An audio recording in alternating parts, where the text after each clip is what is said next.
Hello everyone, कैसे हैं आप सब। मैं हूं मोनिका, आपकी जैब कैब एक्सपर्ट। दोस्तों, आज के सेशन में अगेन हम कुछ अकाउंटिंग के टर्मिनोलॉजीज को कवर करेंगे।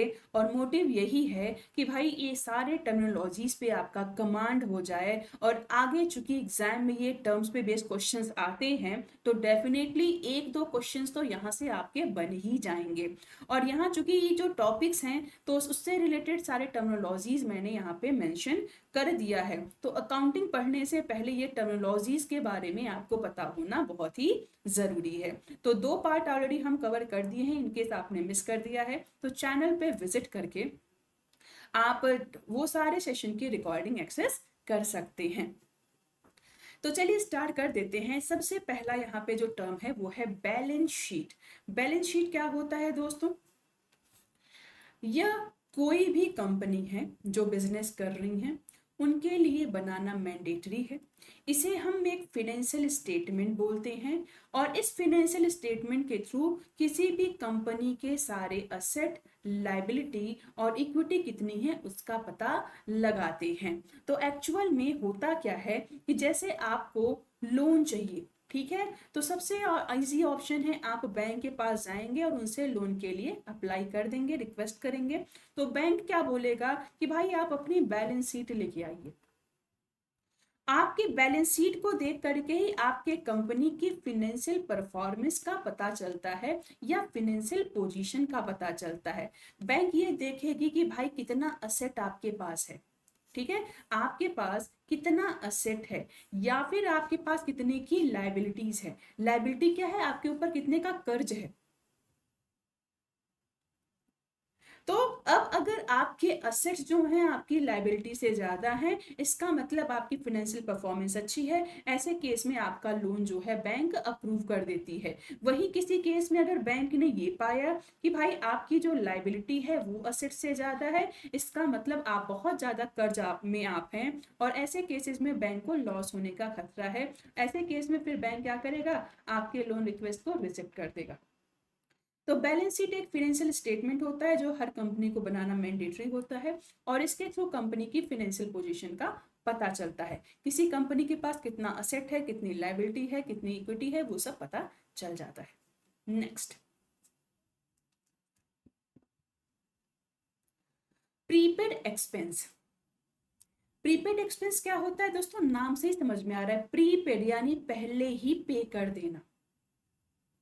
अब जैसे मोबाइल हम लोग रिचार्ज कराते हैं ना, प्रीपेड और पोस्टपेड दोनों ऑफर आता है। तो प्रीपेड में हम क्या करते हैं कि भाई हमने पेमेंट पहले कर दिया और उसके बाद हम सर्विसेज लेते हैं।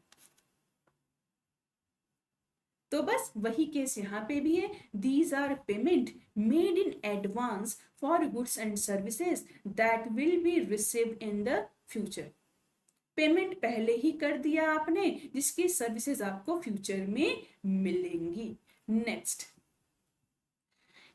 Outstanding expenses. अब जैसे मान लो आपने मोबाइल रिचार्ज कराया, पोस्ट पेड रिचार्ज करा दिया, इसमें आपको क्या बेनिफिट मिलेगा कि पहले आप सर्विस ले लो और पेमेंट आप बाद में करना। ठीक है, तो जिस दिन पे आपको करना है उस दिन आपने पे नहीं किया तो आपका ये एक्सपेंस बन जाता है आउटस्टैंडिंग।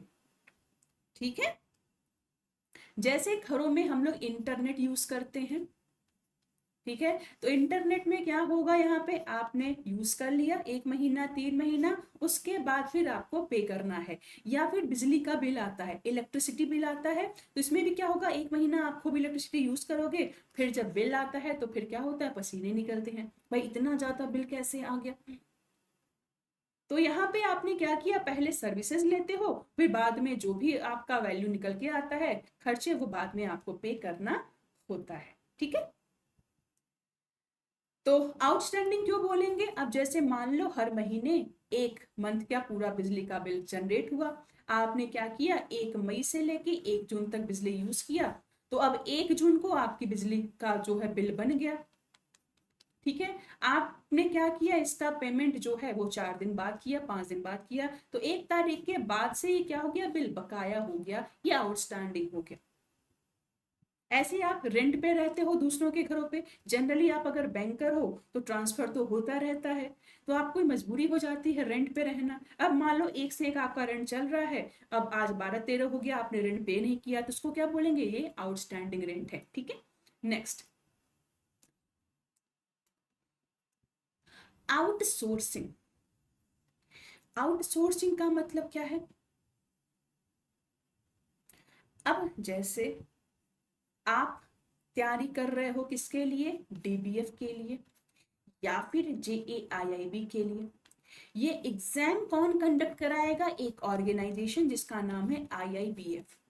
ठीक है, जेआईबी या डीबीएफ क्लियर कर लोगे, ठीक है, मान लो जेआईबी क्लियर कर लिया, तो आपका मॉनिटरी बेनिफिट हुआ, आपका एक इंक्रीमेंट लग गया।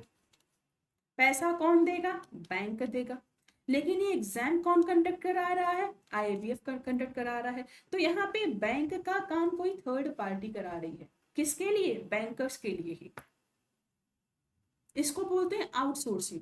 आप लोगों ने बैंकर बनने के लिए आईबीपीएस का एग्जाम दिया होगा। आईबीपीएस क्या है, ये भी तो एक अलग संस्था है जो कि बैंक का एग्जाम कंडक्ट कराती है, आपका इंटरव्यू कंडक्ट कराती है, आपका पूरा नंबर क्या करेगी ये, आपका रिजल्ट ये कैलकुलेट करती हैं, डिक्लेयर करती हैं, और फिर बैंकर बना करके ये बैंकों को दे देती हैं। ये क्या है, आउटसोर्सिंग है। ये सब काम बैंक को खुद करना चाहिए ना, जैसे एसबीआई क्या करता है, ये काम खुद से करता है। लेकिन बाकी सारे बैंकों के लिए ये एग्जाम कौन कराता है, आईबीपीएस कराता है। इसी को बोलते हैं outsourcing. Next, derivative, important one, कई बार ये पूछा गया है। डेरिवेटिव क्या है, कह रहे instrument derives it's value from the underlying asset.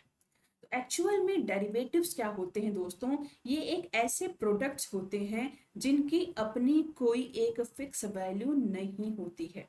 ये एक ऐसे प्रोडक्ट्स होते हैं जिनकी अपनी कोई एक फिक्स वैल्यू नहीं होती है, और इनकी वैल्यू को हम डिराइव करते हैं किसी दूसरे असेट से, जिसे हम अंडरलाइंग असेट से बोलते हैं। एक एग्जांपल बताऊंगी और एकदम क्लियर हो जाएगा आपको ये टर्म। एग्जाम्पल क्या है, जैसे दूध हो गया, ठीक है, दूध एक कोर प्रोडक्ट है।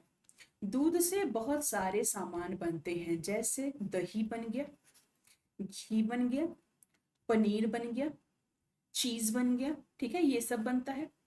तो अब दूध का जो रेट होगा, उसी रेट पे डिपेंड करेगा इन सारे चीजों का भी रेट। दूध जब 10 रुपए किलो था, तो कर्ड जो है 20 रुपए किलो था, घी जो है 100 रुपए किलो था, पनीर भी 100 रुपए किलो था, और चीज भी कुछ ऐसे ही था। लेकिन जैसे जैसे दूध का रेट बढ़ता गया, अब आज दूध 60 रुपए किलो है, तो दही जो है वो 200 रुपए किलो हो गया, घी जो है 800 रुपए किलो हो गया, पनीर जो है 400 रुपए किलो हो गया। तो यहाँ पे चीज, कर्ड, घी, ये सब क्या है, ये सब ही डेरिवेटिव प्रोडक्ट्स हैं। इनकी देखो अपनी कोई फिक्स वैल्यू नहीं है, क्यों, क्योंकि इनकी वैल्यू कहीं ना कहीं किस पे डिपेंडेंट है, दूध की वैल्यू पे। दूध की वैल्यू जैसे ही बढ़ेगी या घटेगी, वैसे ही इन चार सारी चीजों की वैल्यू भी घटेंगे या बढ़ जाएंगे। तो दूध, यहाँ पे चीज, कर्ड, पनीर, ये सब हमारे डेरिवेटिव्स हो गए। ठीक, बहुत ही क्लियर है। तो ये जो मैंने एग्जांपल लिया, ये सब तो एक कमोडिटी है, इसको हम कमोडिटी डेरिवेटिव्स बोलते हैं। ठीक है, ऐसे कुछ फाइनेंशियल डेरिवेटिव्स भी होते हैं, जैसे करेंसीज हो गई, शेयर्स हो गए। इनकी भी अपनी कोई फिक्स वैल्यू नहीं होती, क्यों, क्योंकि इनकी भी वैल्यू डिपेंड करती है मार्केट फोर्सेस पे। ठीक, चलिए नेक्स्ट, कैपिटल एक्सपेंडिचर पूछा गया है ये भी। तो कैपिटल एक्सपेंडिचर क्या होता है, जनरली दोस्तों जब आप कोई भी बिजनेस स्टार्ट करते हैं, तो हर बिजनेस को स्टार्ट करने में आपका खर्चा आता है, ठीक है। आपको जमीन खरीदना पड़ेगा, आपको ऑफिस बिल्डिंग खरीदनी पड़ेगी, आपको मशीनरीज खरीदनी पड़ेंगी, फर्नीचर खरीदने पड़ेंगे, ठीक है, ये सारे खर्चे आपको करने पड़ते हैं। ये सारे क्या हैं, ये सारे आपके फिक्स्ड असेट्स हैं, जिसे हम कैपिटल असेट्स भी बोलते हैं। तो इन कैपिटल एसेट्स को अक्वायर करने में, खरीदने में जो खर्चा कंपनी का आता है उसी को बोलते हैं कैपिटल एक्सपेंडिचर।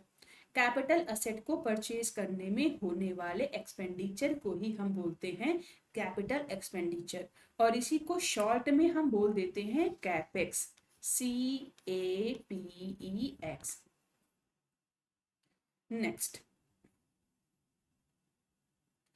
नेक्स्ट है हमारा सिंकिंग फंड। बहुत ही अच्छा क्वेश्चन, अगेन प्रीवियस ईयर का क्वेश्चन, मैंने आपको पहले भी हिंट दिया हुआ है, अकाउंटिंग टर्मिनोलॉजीज पे बेस्ड आपके क्वेश्चंस आते हैं। तो सिंकिंग फंड क्या होता है दोस्तों? अब जैसे मान लो कि आपने कोई भी बिजनेस स्टार्ट किया, ABC लिमिटेड, ठीक है। अब बिजनेस के लिए पैसा चाहिए, पैसा कहाँ से आएगा? अब आपके पास जो जमा पूंजी है वो तो खर्च करोगे नहीं। इसके लिए आपने क्या सोचा कि चलो ठीक है, काम करते हैं, लोन ले लेते हैं मार्केट से। अब जब आप मार्केट से लोन लोगे तो बदले में आपको इंटरेस्ट तो देना पड़ेगा, प्लस जितना लोन लिया है प्रिंसिपल अमाउंट वो भी पे करना पड़ेगा। और आपको ये भी पता है कि कितने टाइम के अंदर आपको ये पूरा का पूरा पेमेंट करना है, तो इसके लिए आपको उतने पैसों की व्यवस्था उस समय पे करनी पड़ेगी। तो जनरली इसीलिए कंपनियां एक अलग से फंड अपना बनाती हैं जिसको बोलते हैं सिंकिंग फंड, ताकि जिस समय पे लोन का रिपेमेंट करना हो उस समय उनके पास उतना पैसा रहे और उसी फंड में से वो पूरा रिपेमेंट कर देती हैं। नेक्स्ट है हमारा डेप्रिशिएशन। डेप्रिशिएशन क्या होता है? एक अकाउंटिंग का लैंग्वेज है, अकाउंटिंग का टर्म है। अब देखो, जैसे हमने बोला कि भाई हम एक मशीन खरीद लेंगे, ठीक है, बिजनेस के लिए। हमने फर्नीचर खरीदा बिजनेस के लिए, हमने लैपटॉप मोबाइल ये सब खरीद लिया बिजनेस के लिए। तो चलो आज तो खरीद लिया, अच्छा खासा खर्चा आया, ठीक है, मान लो टोटल मिला के हमारा 1 करोड़ का खर्चा आ गया। अब लेकिन हमें पता है कि ये जितने भी असेट्स हमारे पास हैं इनकी वैल्यू समय के साथ घटेगी। आज अगर आपने 1 लाख का मोबाइल परचेज कर लिया है, 1 साल के बाद यही मोबाइल अगर आप बेचोगे तो आपको कोई 1 लाख नहीं देगा, हो सकता है इसका 20,000 रुपए मिल जाए एक्सचेंज में। इसका मतलब क्या है? 1 साल में इस मोबाइल की वैल्यू घट के कितनी हो गई? 20,000। तो इसकी 80% वैल्यू जो है, 80,000 की वैल्यू क्या हो गई? घट गई। इसी को हम स्टैंडर्ड लैंग्वेज में बोल देते हैं डेप्रिशिएटेड वैल्यू या डेप्रिशिएशन।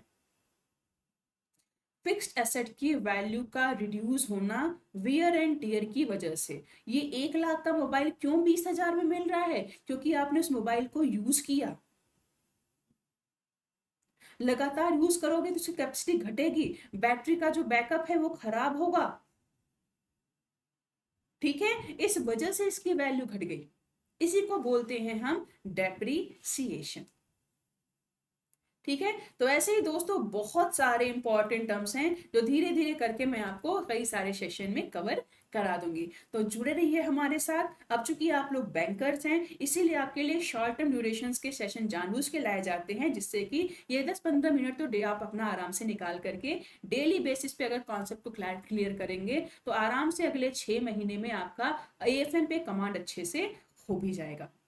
आगे आने वाले सेशन में कई सारे एकेडमिक टॉपिक्स लेके आएंगे इंपॉर्टेंट, और उस पे बेस्ड हम प्रैक्टिस सेशन भी कवर करेंगे। तो फटाफट से चैनल को सब्सक्राइब कर लीजिए जिससे कि आप लोग अपडेटेड रहो और आपके पास नोटिफिकेशन भी मिलता रहे। इन केस अगर आपने कुछ सेशंस मिस कर दिए हैं तो भी आप चैनल पे विजिट करके मेरे सारे सेशन को देख सकते हैं प्लेलिस्ट में जा करके।